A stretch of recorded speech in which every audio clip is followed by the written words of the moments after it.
La bonté du Seigneur est pour tous, sa tendresse pour toutes ses œuvres.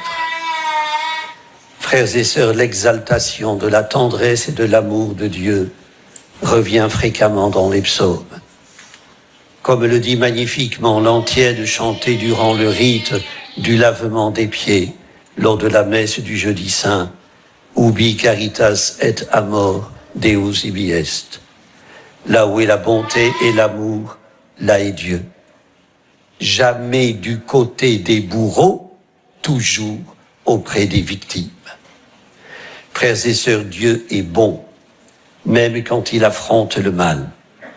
C'est toujours patiemment, sans recourir à d'écrasants moyens, sans fracas. Isaïe l'avait annoncé. Le serviteur souffrant ne brisera pas le roseau qui fléchit, n'éteindra pas la mèche qui faiblit. Dieu parle de cœur à cœur avec sa créature pour la libérer de ses prisons et de ses aveuglements. Quand Jésus bute sur l'incompréhension, celle par exemple de Salomé, la mère des fils de Zébédée, qui sollicite pour eux un siège à sa droite et à sa gauche dans le royaume. Matthieu situe cette scène aussitôt après la parabole des ouvriers de la 11e heure que rapporte l'évangile de ce dimanche.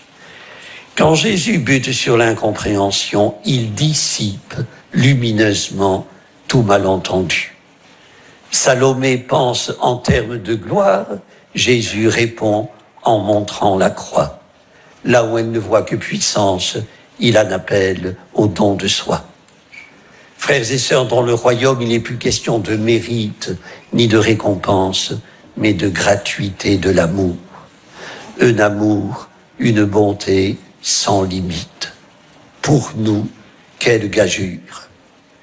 Mais le prophète Isaïe nous a avertis, les pensées de Dieu ne sont pas nos pensées. Ses chemins ne sont pas nos chemins. Les pensées de Dieu sont impénétrables, les chemins qu'il trace surprenants. Frères et sœurs, le royaume est un monde à l'envers de notre monde. Notre monde où règne la loi de la jungle, l'intolérance, la rancune, la jalousie, la convoitise.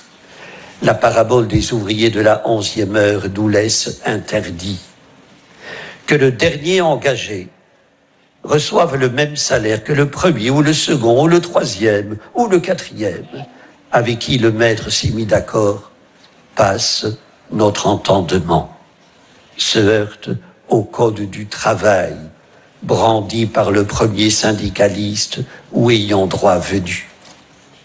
Matthieu est le seul évangéliste à rapporter ce récit.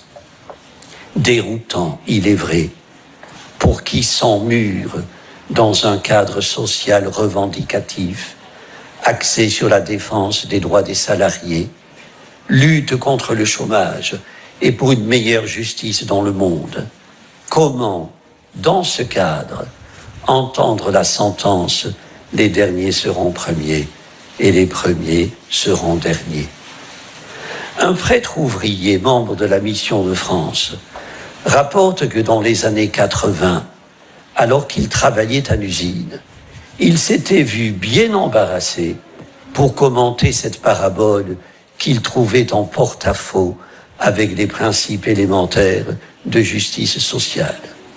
Or voilà que quelques années plus tard, vivant au sein d'une population sinistrée par la fermeture d'usines et partageant la détresse des chômeurs de longue durée, voilà que la parabole prit pour lui un tout autre sens. L'embauche tardive de ceux qui n'avaient pas trouvé de travail et à la fin de la journée, le versement du même salaire à tous les ouvriers lui paraissait alors corriger une injustice à l'égard des laissés-pour-compte sur le marché du travail. Mais c'est une lecture encore bien sociologique.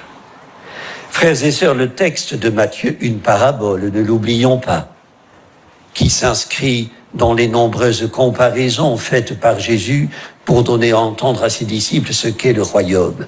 Le texte de Matthieu n'est pas à prendre à la lettre. Les ouvriers de la première heure désignent métaphoriquement les pharisiens, des juifs pieux, observants, familiers des Écritures. Ils entendaient être récompensés eu égard à leur mérite. La mère des enfants de Zébédée ne pensait pas autrement. Ils ignoraient, ou faisaient semblant d'ignorer, la bienveillante attention montrée par Jésus pour ces ouvriers de la 11e heure qui ont nom Zachée, Marie-Madeleine, la femme adultère et bien d'autres qui peuplent l'Évangile, que Jésus guérit, relève, à qui il ouvre aussi les portes de son royaume. Les pharisiens ne comprenaient pas que Dieu fût bon, gratuitement bon, que son souci fut de ne perdre aucun de ses enfants, y compris les petits, les sans grade, les exclus de la société. Au lieu de s'émerveiller, ils maugréaient contre un employeur qui ne trouvait ni généreux ni magnanime. Ils n'ont pas vu que le maître de la vigne, en décidant de donner aux engagés de la 11e heure le même salaire qu'aux ouvriers de la première, n'enlevait rien à ces derniers. Frères et sœurs, la gratuité n'est pas l'arbitraire. Elle ne procède pas du caprice, du bon plaisir. La gratuité procède de l'amour qui se donne sans autre raison que d'aimer. Le maître de la vigne n'a causé de tort à personne. Que les relations que Jésus a entretenues avec les publicains et les pécheurs aient déplu à ceux qui avaient été appelés à travailler avec lui dès l'aube. Rien de plus naturel. Il en était ainsi depuis le scellement de l'Alliance. À quel titre ces récriminations maintenant que le salut était apporté aux publicains, aux pécheurs, à tous les pécheurs, à tous, égaux en dignité. Ton regard est-il mauvais parce que moi je suis bon? Demande le maître de la vigne au plus hardi des contestataires. Frères et sœurs, cette question prononcée sotto voce n'est pas un reproche, mais une invite à recevoir la lumière de l'Esprit, à mesurer les dons de Dieu. Entendons, vas-tu regarder avec un œil mauvais ton frère parce que moi, je suis bon envers lui? C'est la pointe de la parabole, elle en donne la clé. C'est Jésus qui nous pose aujourd'hui la question. Frères et sœurs, demandons-lui qu'il nous apprenne à aimer nos frères et sœurs avec bonté et gratuité, d'un amour qui n'est rien de passif. Prenons à la lettre la recommandation de Paul aux Philippiens, ayez un comportement digne de l'évangile du Christ. Seigneur, fais-nous la grâce d'élargir l'espace de nos tentes et de nos vies. Écoute la prière des tard venus dans la vie. Amen. Prions le Seigneur.